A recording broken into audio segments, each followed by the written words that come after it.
Pred nekako 14 dnevi sem poslušal Radio Ognjišče ob 12. uri in to je tista ura, ko ljudje do takrat lahko za tisti dan izrazijo prošnjo, ki se potem tudi ob 12. uri pove širni Sloveniji. Zakaj naj bi skupaj molili pod tem namenom?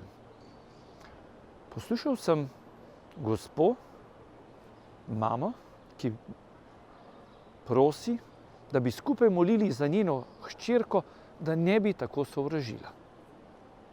Res pogosto srečam ljudi, ki me sprašujejo, kako pomagati takšnim zagrenjenim ljudem, da bi bili bolj srečni, bolj svobodni, da ne bi nosili v sebi toliko gneva. Pa jim potem navadno povem duhovno pot, za katero tudi sam vem, da je zelo učinkovita, in sem zanjo slišal na eni izmed svojih osebnih duhovnih vaj.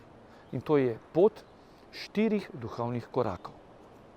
Povabim jih v prvem koraku, da gredo tistemu človeku, staršu, kolegu, sodelavcu, sosedu, ki jih je ranil, ki je povzročil sovraštvo.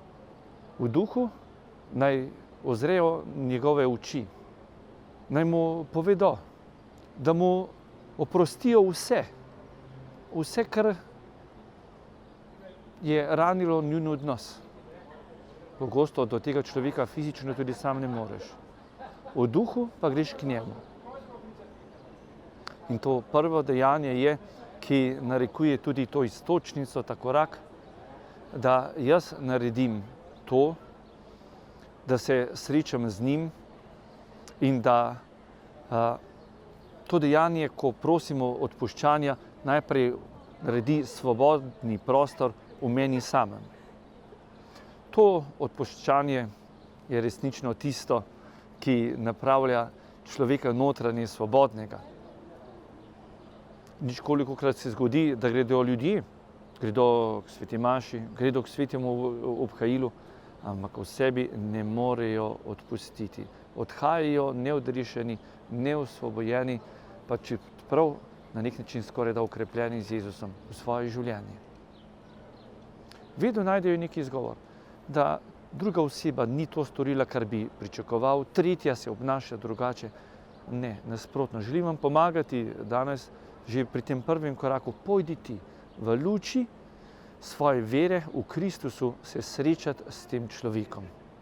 V drugem koraku pa pojdi iz oči v oči še enkrat in še vedno pri tem človeku in tudi v sebi reci, glej, prosim te, če sem te s čimerkoli jaz ranil, glej, mogoče tudi za tiste stvari, za katere jaz sploh ne vem, prosim, oprosti mi. Oprosti mi in greva kot brata v življenje.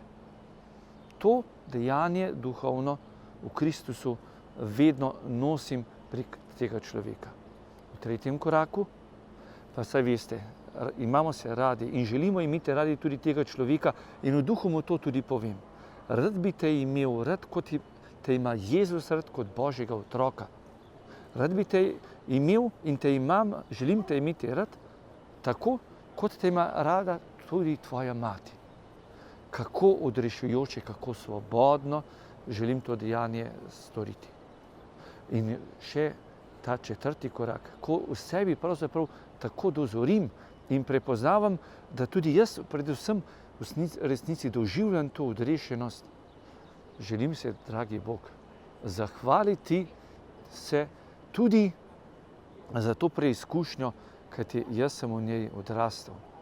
In v tistem trenutku, ko se to dejanje zgodi v meni, se godi v Kristusu tudi v tem človeku. In ljudje mi prihajajo nazaj včasih in mi povedo, kako čudežno v resnici Bog vodi moje in njegovo življenje. Kako se v resnici spreminja.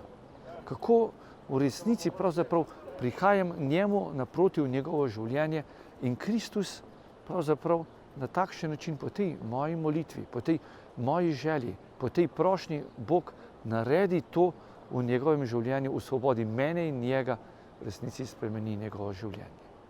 Res, ko pogledam na takšne preizkušnje v miru, lahko rečem, Gospod, hvala ti za tega človeka.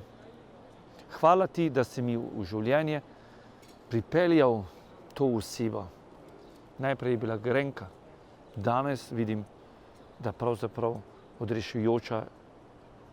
Z njim si začel spreminjati, Gospod, mene, z njim si začel spreminjati tudi njega. Res, Gospod, hvala ti zanj. In tudi vam želim v tem postnem času, pojdite na to pot usmiljenja, na eni strani prejemanja in po drugi strani dajanja. Molite za ljudi, za dobre in za tiste, v katerih prepoznavate, da ste v preizkušnji. Pa lep dan vam želim.